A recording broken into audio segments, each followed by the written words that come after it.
اقبال نے کہا ہے نیست پیغمبر ولیکن در بغل دارت کتاب، کتاب تھی اس کے پاس۔ جیسے کہ آپ کو معلوم ہے کہ محمد عربی صلی اللہ علیہ وسلم کا انقلاب اگر اسے ٹریس کریں گے تو وہ قرآن کے ذریعے سے وجود میں آیا، اتر کر ہرا سے سوئے قوم آیا اور ایک نسخہ کیمیا ساتھ لایا۔ بہرحال اگرچہ قرآن کا تقابل کرنا داس کیپیٹال سے یا داس کیپیٹال کا تقابل کرنا قرآن سے، یہ تو میرے نزدیک نامناسب ہے، لیکن یہ کہ آپ اس اعتبار سے ضرور نوٹ کیجئے کہ واقعتاً ایک کتاب ہے جس نے یہ عظیم انقلاب بولشوک ریولوشن برپا کیا۔ لیکن مارکس ہوں یا اینجل صاحب ہوں، دونوں رائٹرز تھے، بس مفکر تھے۔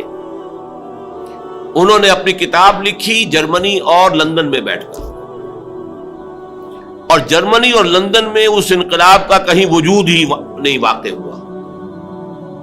وہ خود اپنی سرکردگی میں، اپنی قیادت میں کسی ایک گاؤں میں بھی انقلاب برپا نہیں کر سکے۔ انقلاب آیا کہاں؟ تیسرے تیواڑے اللہ میاں کے پچھواڑے کس قدر دور، روس میں انقلاب آیا، بولشوک پارٹی، مونشوک پارٹیز ان کے ذریعے سے، اور عین وقت پر چونکہ ایگزائل میں تھے، جیسے کہ خمینی صاحب ایگزائل میں تھے اور عین وقت پر آ کر انہوں نے جو ایران میں ہنگامہ جاری تھا اس کی قیادت اپنے ہاتھ میں سنبھال لی، اسی طرح عین وقت پر لینن آیا ہے اور اس نے آ کر قبضہ کیا ہے، ہائی جیک کیا ہے قیادت کو اور انقلاب برپا کر۔ اس تناظر میں دیکھیے محمد عربی صلی اللہ علیہ وسلم ایک فرد واحد کی حیثیت سے اپنی دعوت کا آغاز کرتے ہیں، وہی فکر دینے والے، وہی دعوت دینے والے، وہی ہیں جو اسٹریٹ پریچنگ کر رہے ہیں، مکے کی گلیوں میں گھوم رہے ہیں، یا ایھا الناس قولوا لا الہ الا اللہ تفلحون، اسٹریٹ پریچنگ گلیوں میں، جیسے حضرت عیسیٰ علیہ السلام اسٹریٹ پریچنگ کرتے تھے۔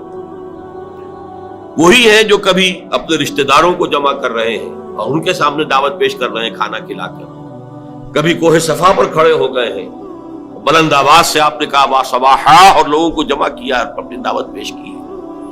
وہی شخص کہ جو فرد واحد کی حیثیت سے، ایک داعی کی حیثیت سے سامنے آیا، کل 22 برس میں اس نے پورے انقلاب کی تکمیل کر دی اور ہر مرحلے پر اس کی قیادت خود فرمائی۔ وہی اسٹریٹ پریچر، غزوہ بدر میں وہی کمانڈر ہے، غزوہ احد میں وہی سپہ سالار ہے، وہی اسٹریٹ پریچر۔ یہ جیسا کہ ڈاکٹر مائیکل ہارٹ کا میں نے حوالہ دیا، یہ نقشہ دنیا نے کبھی دیکھا ہی نہیں، کوئی اس کی نظیر ہے ہی نہیں، کوئی مثال ہے ہی نہیں۔ اسٹریٹ پریچرز ہی رہ جاتے ہیں، مربی اور مزکی بس ان کا اپنا ایک دائرہ ہوتا ہے، کچھ لوگوں کا تزکیہ نفس کر دیا، جو ان کے پاس چل کر آئے، وہ بھی وہ آتے ہیں جو ان کی خانقاہ میں خود طالب بن کر آئے، اور ان کا کوئی تزکیہ کر دیں گے، کچھ اصلاح ہو جائے۔ یہ عمل ایک فرد واحد وہی فکر دے رہا ہے، وہی دعوت دے رہا ہے۔ دعوت کا آغاز کتنے میگر، کتنے، میں وہ لفظ استعمال نہیں کرنا چاہتا، لیکن واقعہ یہ ہے کہ کتنے حقیر سے انداز میں ہو رہا اور کیسی کیسی ناکامیاں سامنے آ رہی۔ پہلی مرتبہ جب حکم ہوا وانذر عشیرتک الاقربین، سورہ شعراء میں یہ آیت ہے، اے نبی ذرا اپنے قریبی رشتہ داروں کو خبردار کیجیے۔ حکم دیا حضرت علی کو، وہ آپ کے زیر کفالت بھی تھے، زیر تربیت بھی تھے، اور پھر وہی نوجوانی کا عالم تھا، تو گویا کہ گھریلو سامان لانا، اس کا بندوبست کرنا انہی کے ذمہ تھا۔ ایک دعوت طعام کا اہتمام کرو اور تمام بنو ہاشم کو بلا۔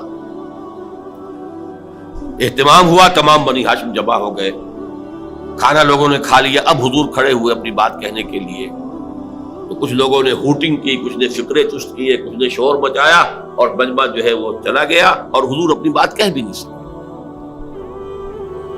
تو یہ نہ سمجھیے کہ ایسا ہو گیا ہو کہ ادھر آپ نے آغاز کیا، ادھر کامیابیوں نے قدم چومنے شروع کر دیے۔ ہرگز نہیں، ہرگز نہیں، ہرگز نہیں۔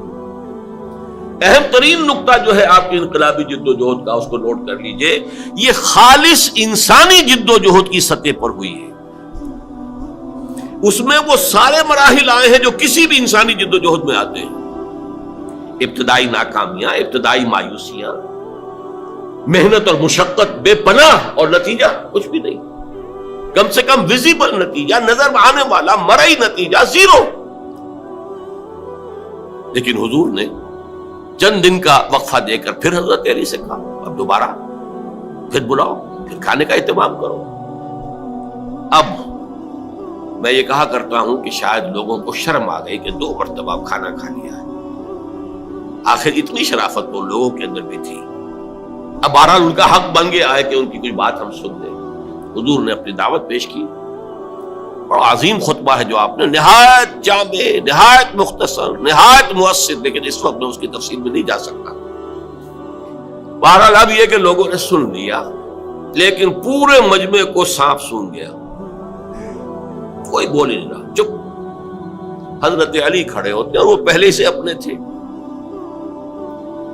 وہ کہتے ہیں کھڑے ہو کر اگرچہ میں سب سے کم عمر ہوں، اگرچہ میری ٹانگیں پتلی ہیں، اگرچہ میری آنکھیں دکھتی ہیں، یہ آشوب چشم کا عارضہ حضرت علی کو بچپن ہی سے تھا۔ معلوم ہوتا ہے ککروں کا جو مرض ہے جو عام طور پہ بچپن سے شروع ہوتا ہے جاری رہتا ہے۔ مختلف جنگوں کے موقع پر بھی تذکرہ ملتا ہے کہ حضرت علی کی آنکھ دکھ رہی تھی تو حضور نے اپنا لعاب دہن جو ہے ان کی آنکھ میں لگایا، جس سے ان کو سکون حاصل ہوا، پھر وہ جنگ کے میں حصہ لے سکے۔ تو یہ معلوم ہوتا ہے کہ ٹرکوما کا جو مرض ہوتا ہے وہ شاید انہیں تھا۔ اگرچہ میں سب سے کم عمر ہوں، اور اگرچہ میری ٹانگیں پتلی ہیں، اور اگرچہ میری آنکھیں دکھتی ہیں، لیکن میں آپ کا ساتھ دوں گا۔ اور پورا مجمع کھلکھلا کر ہنس پڑا۔